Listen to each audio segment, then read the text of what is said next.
Oh, g'day again. Right, finally got this thing out. It's now the next morning. We gave up on it at close to midnight last night. And yeah, I've had to do a few things. And yeah, as I mentioned before, I should have just removed the engine. It would have been real simple. Well, real simple to get the alternator off once the engine's out. Yeah, and yeah, because I'd come this far, and because of the hassle of getting all the cage and bash plates and everything else off, that's the problem with getting the engine out of this. Is you know, an hour's work before you can even unbolt the engine. So, and as I mentioned before, because I'd already come this far and unbolted so many things off the engine, I was determined to just get it out without taking the engine off. So yeah, this is what I actually had to do. As I mentioned last night, yeah, the oil filler was still preventing me pulling the manifold forward enough to get this thing out. And I unbolted that, and I couldn't lift that off out either because the studs are in the way. And so what I've done, which is not that great an idea, studs are the better idea, screwing into alloy. But yeah, I've removed the studs. I'm just going to put bolts in there. You just got to be careful when you screwing bolts in and out of alloy, because you can strip it easy. That's why they actually put studs in it, because it protects the alloy. But anyway, we can get by with that. So if I ever have this issue again, I'll be able to just unbolt the oil filter and pull it out of the way. The other thing that would stop it coming out of the way was the breather pipe. And yeah, I've already had a rubber hose on the bottom of the breather pipe. Yeah, so I could run it down through my bash plate so it wasn't dripping into my bash plate. So I've actually shortened that. Yeah, I cut that off because I cut it off while it was actually still in there, and to make sure there wasn't any shavings inside it. Yeah, so I've since come out, give it a wash with petrol, and hosed it. I'm now about to blow some air through it, make sure there's no water left in there. But that was the other thing. Yeah, pulling the drain pipe back. I'll just run a hose now from there all the way down. Doesn't need a metal pipe. So yeah, this is many people that are running twin Webers wouldn't have this issue, because the manifold wouldn't be in the way to start with. You wouldn't have this manifold that doesn't friggin' work properly anyway. And on that subject, I've thought about putting the twin Webers on it, but there's just the expense of buying them to start with. I don't have that sort of money. You're looking, by the time you set it up, you're looking close to $1,000. I don't have $1,000 to spend on this. And the other issue too is a friend of mine had a 75 Sleeker with the twin Webers on it, and that used fuel like a V8. So I don't want excessive fuel consumption. But yeah, I've got a problem with this carby.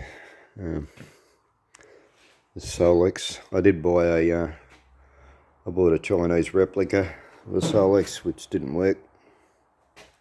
They got an issue with the Venturis, so I took it to Volkswagen place, and I also spoke to a bloke who specialises in carburetors, and he just said, yeah, they got an issue with the Venturi that doesn't work. So, and I did what he suggested, which was to pull all the new parts, the choke mechanism and the fuel cutoff, and other bits and pieces out of the Chinese one and put them back into the Solex. But the issue I've got with the Solex is it's actually worn the shaft. It needs a sleeve kit. And yeah, so that'd be, getting that done, you'd be looking $300 to $500 and anyway, so yeah, he was also telling me that this is the carburetor specialist, that the 2-barrel Webers don't work too well on Volkswagens, and he said they don't have enough suction to make them work and you get flat spots in them. And the issue with that has to be the manifold itself. You know, I mean, an engine's an engine. You know,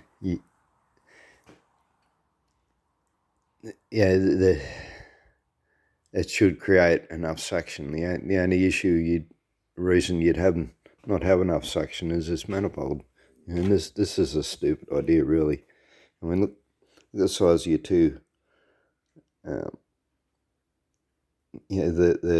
The 2 ports here. Now look at the size of where it goes into. You know, that's way restricted. You know, that the rest of the manifold should be heaps bigger than that. It should be the size of both of those. And as I said, I like my 2-barrel downdraft Webers. They're a good carby. They're efficient. They're easy to access jets and clean, and they're economical, providing you don't open the second stage too often. The second stage is an occasional when you need a lot of extra power, but yeah, I still want to go with that. But in order to do that, and I don't really want to chop these in case it doesn't actually work, but so I'm going to try and get another set of these, and yeah, I'll be chopping them off here somewhere. I'll have to put a bolt on flange, because this is the other silly thing with this manifold. You can't take the manifold off in one piece without separating it, because these come out of the heads at an angle. So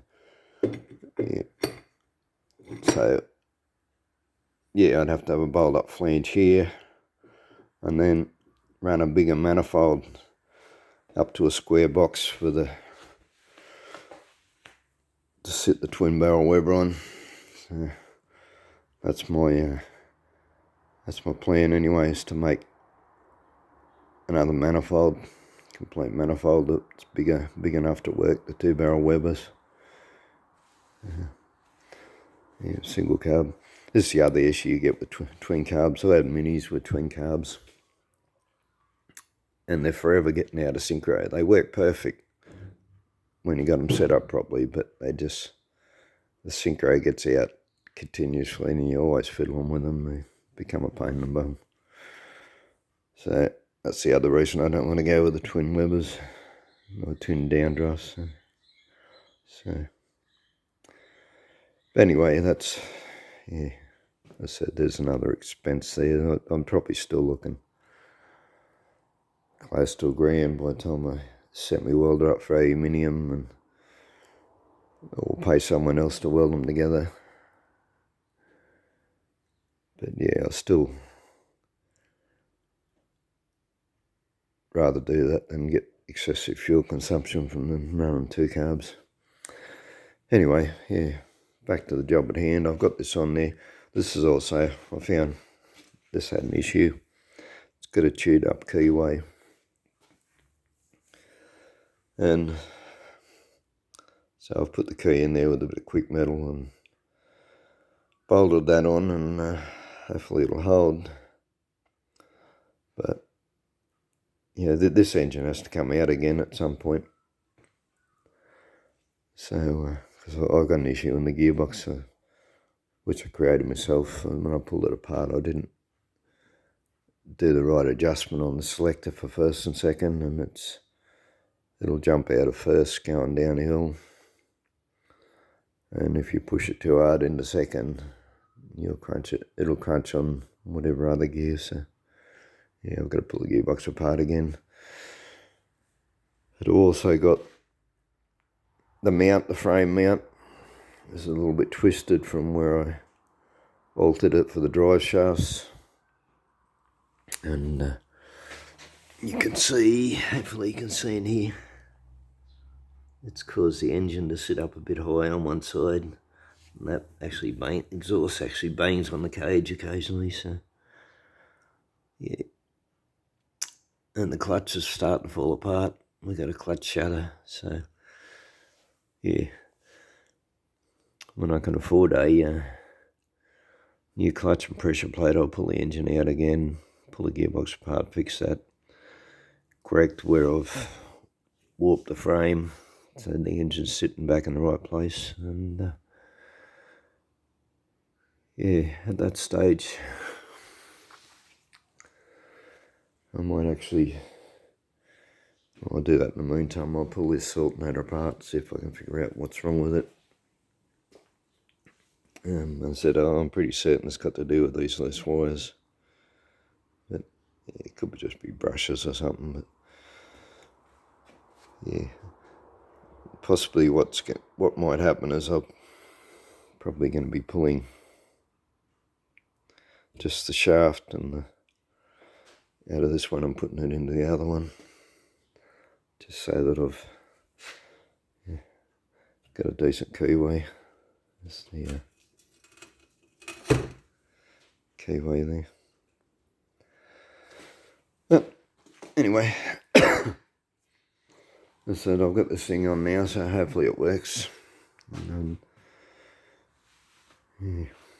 The other thing I'm going to do too, next time the engine's out, is I'm not going to use these heater things. So I'm going to cut them off, because that actually interferes with getting the manifold up. You got to pull it off and it's hitting the underside of this. So I'm going to cut them off as well, block them up.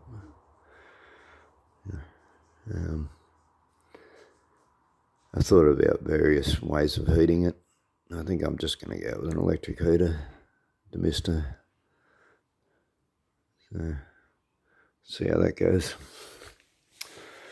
Alright, well, thanks to listening to me ramble, and yeah, as I mentioned, I should have just pulled the engine out to begin with.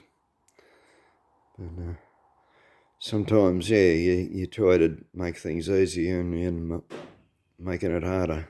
So that's the way it goes. You learn from these things. Okay, thanks for listening to my ramble. Hit the like, please. Bye.